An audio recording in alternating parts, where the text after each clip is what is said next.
I had many family members come up to me, out in the community or even at the organization and thank me after the death of their family member because the planning helped them get through that difficult time. So to see families have to be positively affected in their grief, if you will, was a very satisfying thing for me.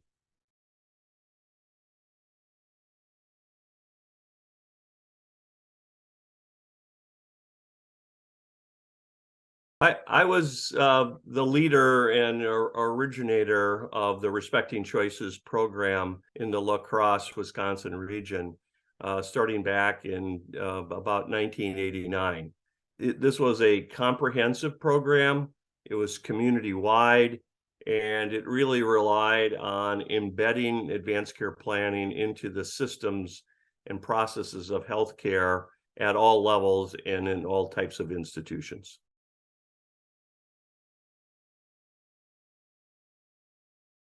The first planning program that we undertook was focused on a very narrow population of patients. They were dialysis patients. What we discovered is that within a couple years, all these ethical conflicts disappeared. And one of the nephrologists or kidney specialists was really impressed with this because, as he told his colleagues, this stuff works. And as a doctor, it helps me because I now know what my patients want when they have these problems. So I feel like I'm providing better care to my patients. I sleep better at night because I know what to do. And the decisions with the families don't take much time at all. And it just turns out that he was one of the most important physician leaders in our community. And he got other healthcare leaders in the community on board. And the combined leadership between what was initially a Franciscan Health System, Skemp Clinic, Gunderson Clinic, and Lutheran Hospital, there were 4 separate major institutions. The leaders all said, we're going to do this as a community project, as a collaborative effort.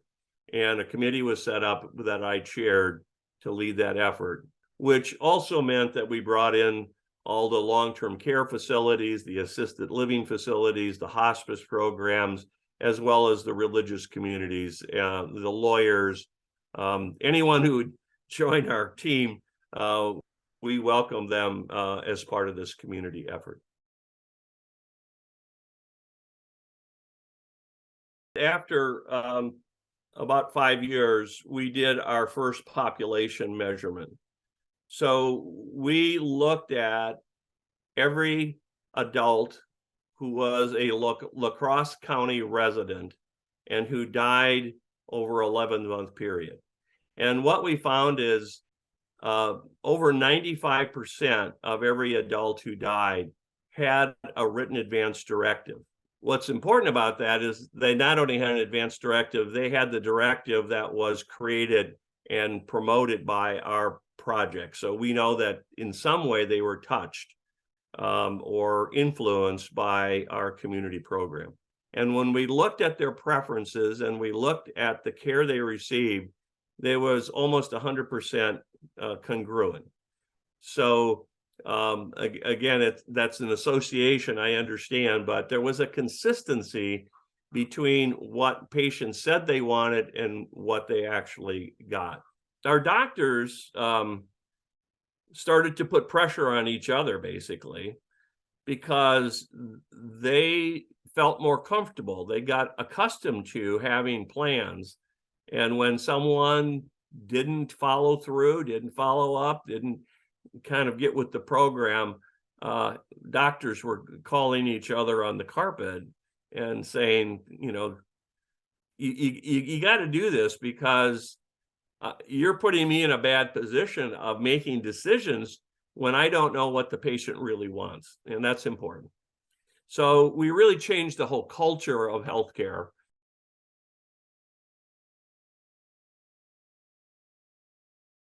The system has to be really embedded in clinical practice. I've seen community initiatives which are just kind of run kind of outside in the community. And I'm not saying that those didn't have benefit, but in my view, to be the most successful, there has to be a link between what's happening in the community and what's happening in the practice of healthcare. So I think that's really important. And part of that interconnection means that first of all, the planning that occurs isn't just the checking of boxes and the writing off of a few things. It really has to involve some sort of conversation. And in my experience, most people need some help and some guidance in that conversation. So I saw two problems with just completing legal documents in my practice. One was pulling a legal document out in the middle of a crisis that the family has never seen before. This is devastating to families. And it's not unusual for families to say, I don't believe what's on that piece of paper. I don't think my mom was in her right mind. I don't think she knew what she was signing. We never talked about this. It's really important for the planning to occur in a way which the patient and those close to the patient are involved in a conversation about what good care looks like in these extreme situations. So what you really want to achieve is a family member who said, Mom and I talked about this. I know exactly what she wants. She told me, and I'm completely confident we should do this. And the final thing is what I just talked about, which is the continuing monitoring using quality improvement processes.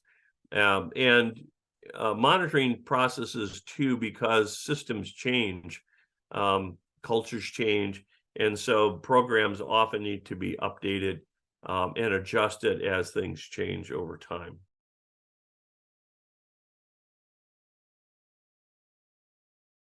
I think that having a document that addresses the important issues in a common kind of ordinary language written at a low reading level really helps a community be successful.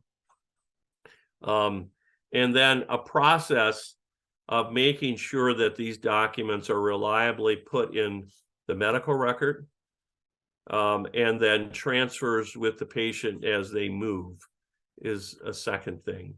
I would say the third thing is people who could help in the conversation, and a medical record system that can reliably store documents and make sure they stay with the patient across settings of care would be kind of the three key things that I would really say are important.